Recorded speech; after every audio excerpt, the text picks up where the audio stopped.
Hey, good morning. Yes, it is. It is Thursday, May 16th. Where are we? We're supposed to be at the house, right? Well, long story, but I didn't have enough cigarettes up to the house last night, so I come down here 20 after 4 to, to start doing my morning stuff instead of doing it up to the house. Now, a simple thing would have been just to run down here, right, and grab a pack of cigarettes and go back up. But I've got my 18-foot tandem axle trailer hooked to the truck, and I've got my mini excavator, and trying to turn that around in the dark isn't an easy task on back roads. So I just said, you know what? We'll just go do what we normally do at the shop. And that's part of what today's video is the all or nothing mentality and how we can become overwhelmed at even some of the simplest things. And when we're in that mook, I call it, that even the simplest things that we normally do without even thinking about it, that are mundane, become hard. Well, stay tuned. This should be interesting, right? Welcome back to the channel. My name is Eric. Today I thought we'd talk about chainsaw safety.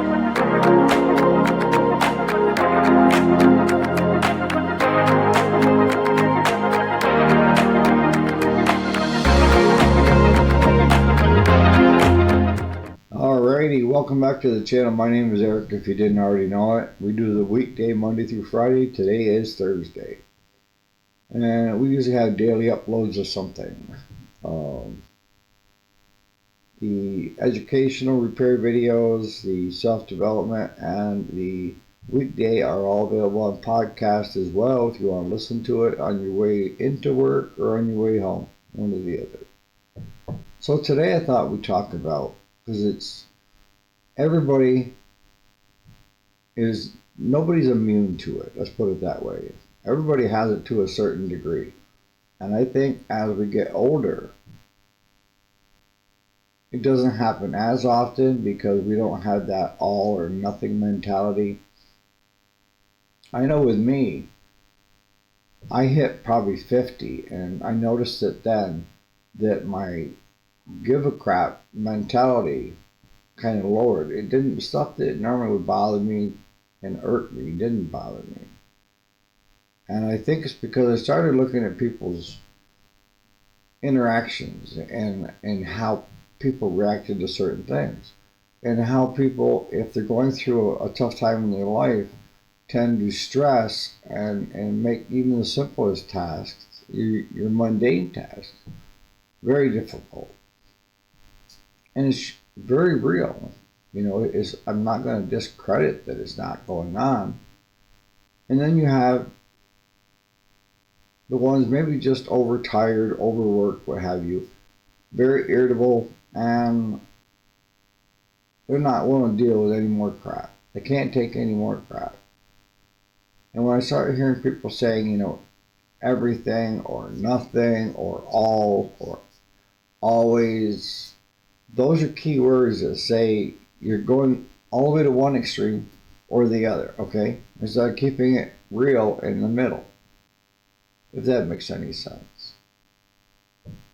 You know, just the simple task of this morning, getting up, making my coffee with the girls, and you get into a routine, right?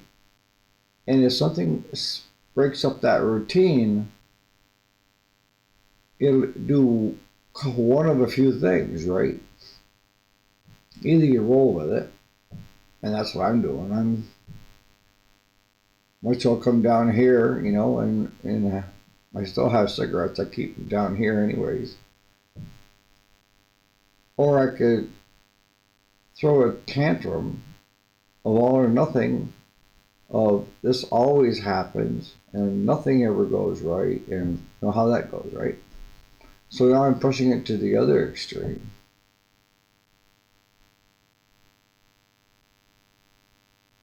But in life, we're all going to get hit with that. And a lot of times, if you have the all or nothing mentality, it's going to lead to anxiety, wicked anxiety.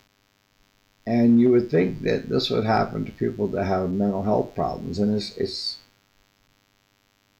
I actually see very few people that do have this mentality have a mental health problem. It's usually something in real life that's going on that's causing the disruption. It could be, you know, we'll go extremes. A person that their spouse has just passed away, they're up in years and was in the hospital a lot, and financially it went through all the household income and their investments, and they had nothing. That's real. And that can be very stressful to anybody, right? And then you have the relationships. This is where I used to have a lot of problems. Was if my wife and I were having problems or something was going on with her, it had a very big impact on me. And it could ruin days and weeks, depending on like with her mental health. That her mental health just doesn't pop up today and then gone tomorrow, right? I'm dealing with this on a regular basis. And those are real life challenges. And it could be you're working long hours in the shop trying to repair stuff. And customers are upset because you're not getting their units out fast enough, or you've had to tell half of them today that there's no fix, and you owe me a $45 diagnostic fee to everyone that comes through the door. That. So when you find yourself doing that all or nothing, you need to stop right there, and you need to identify the problem. And this is how I do it. You need to identify what the problem really is. What's the root problem really going on? Now, it may have nothing to do with half the repairs today were diagnostic and weren't fixable, which probably isn't the root cause. Or it could be you had a fight with your spouse. You've got something going on with your spouse or your kids medically, or something is causing anxiety. Only you know what it is, but you need to stop and try to find that root cause. And when you find that root cause, the next thing you need to do is there anything I can do about it today? Right now, is there anything I can do about it? And if the answer is yes, do it. Do it. Because if you can get rid of that root cause that's causing you anxiety, or diminish it a little, then the rest of the day is going to go better for you.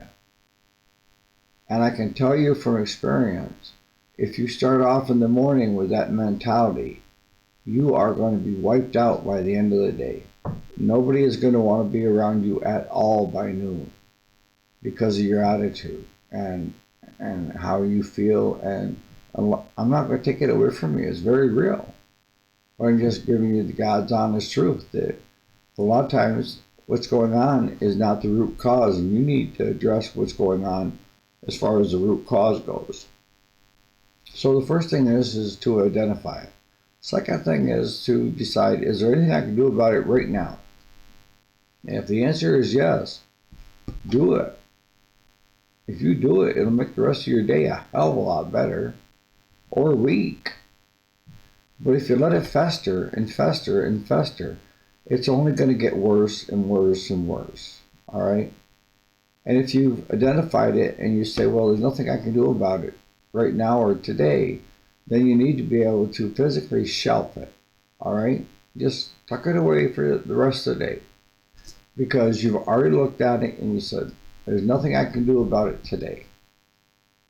And I'll tell you, a lot of times, if you can do that, and then you get a good night's sleep, that following morning you may have the answer right there that you couldn't come up with the day before. So now it's manageable, right? You come up with the answer of what's going on. And the other thing is, how many times have you sat there and worried about things, and after a week, it didn't materialize. There wasn't any problems, but you wasted all that time stressing over something that didn't mean squat. It didn't amount to squat. And that's the difference that I have in life, is that if there's something I can do about it right now, I'm on it. Because I don't want to easily fall into that all or nothing. And then the other thing I see is avoidance, is people tend to avoid anything that causes them anxiety, right? And a lot of times in life, that that's causing you the most anxiety is the one that needs to be addressed and not avoided. You know, if you and your spouse have a fight and you just start avoiding that person, and as time goes on, it gets bigger and bigger and bigger. It gets, than what it was initially. And that was just simply saying something out of the heat of a conversation that you totally regret, and instead of owning up, both of you, now it's become to the point of where neither one of you are speaking to each other. And everybody in the household is getting affected by what's going on between the two of you, right? And then one's sleeping on the couch and the other one's sleeping in bed. Been there. That could have all been avoided or not happened had you went after the root cause and identified it and taken care of it early on. And the easiest way to take care of that early on is call your spouse, talk to your spouse, tell them, look, I screwed up. I said things that I didn't mean in the heat, and I apologize. And if the spouse isn't happy with that, then I guess you're going to sleep on the couch. But most often, when I see where the other one isn't willing to accept your apology, is because it's something you keep doing and apologizing. Show me, don't tell me, is what you need to look at. Is instead of apologizing and then going and doing it all over again the next day, why should your spouse believe you? Why would any spouse want to be with somebody else that is just, a tea kettle on high heat all the time? After a while, they get sick of the apologies because it doesn't mean anything. It has no value. So that's another thing you have to look at, is what exactly is going on. If I take care of it now, and it's something that isn't reoccurring. If it's something reoccurring, you need to dig a little deeper of why is it reoccurring, right? If you go out and cheat on your wife and you apologize to her and then go out and cheat on your wife again, why would you expect her to trust you? Why? That's one of those things where you apologize, but yet you go out and do it again. Or it could be drinking, using drugs, anything in life. Because your apology is no longer sincere and has no value. So you need to have any apology be sincere and back it up with results. Show me, don't tell me. So that's just another thing you can look at. And the other thing to keep in mind is sometimes, we all have bad days, all right? And you just need to chalk it up to a bad day instead of letting it keep festering and festering and festering, and then it ends up being a bad week and then a bad month. And the other thing is that I tell people, You know, when they say that their job sucks, their life sucks, this and that, is that no matter where you go or what you do, you will always be there. And until you address the root problem of what's going on with you, you're just going to be constant turmoil. You're going to be one of those people that changes jobs often in a lot of different relationships because you're always looking outward at what's causing the anxiety instead of identifying it as it's coming from you. You're the core catalyst, right? Not them. You know, we've talked about this in other videos that, you know, people make me feel X, Y, and Z. No, they don't. Nobody can make you feel anything that you don't want to. Most often the case, if you're taking what they say and it makes you feel a certain way, it's probably because you've been thinking the same thing for quite some time now, right? You know, you hear often where I say, sometimes we can be our own worst enemy. And that is so true. You know, self-esteem is probably the biggest thing you need to work on. Instead of trying to be everything for everybody, why not just try to please yourself for today and find out what is it that's going to get you into your comfort zone of where you can manage the stuff that's going on around you.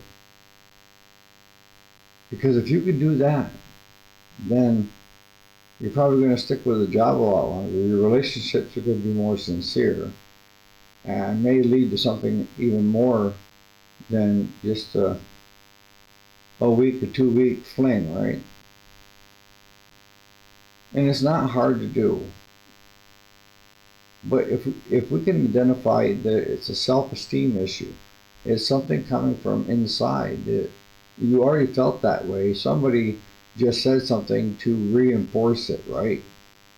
And that's how you allowed it to make you feel a certain way. Because you already felt that way. It's not that they come out of the blue and call you an idiot. No, it's because you felt like you're not that smart. And they just said something that just reinforces a thought that you already had. The key is, you know, if it's somebody saying you're stupid, to me it wouldn't bother me any, because I know I'm not stupid, and neither are you. The only way that can bother me or you is if you felt that or are feeling that, and you're getting reinforcements to your thought process. Just give that some thought today. You know, I know it's kind of off topic, but when you're doing anything in life, you have to be a well-rounded individual. I keep saying that. You know, and nobody is perfect. Nobody is. So why do you have to put the standards of being perfect on you? Again, it's easy to do. Identify what the problem is, address it, and move on. If it's self-esteem, find out what's really going on that's causing you to be insecure and low of self-esteem. And sometimes it's talking to somebody else that can tell you, you're totally the opposite. You've done this and this and this. And even you know, you don't look at what you've accomplished. You look at what you failed at.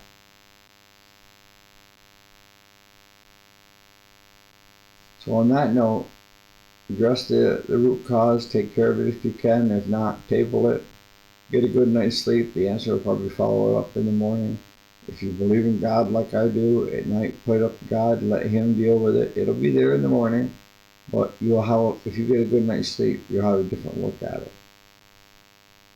If you're having a problem with self-esteem and you can't figure out how to get out of it, there's nothing wrong with going and seeing someone, a therapist, that can help you walk you through it. Most people, a best friend is all they need. Someone that doesn't gossip. They're not your best friend. If they're gossiping, they're not your best friend. Your best friend, no matter what you tell them, it stays with them. And it's just between you and them. So on that note, you guys have a great Thursday. And we'll see you here bright and early tomorrow morning. Thanks so much for watching.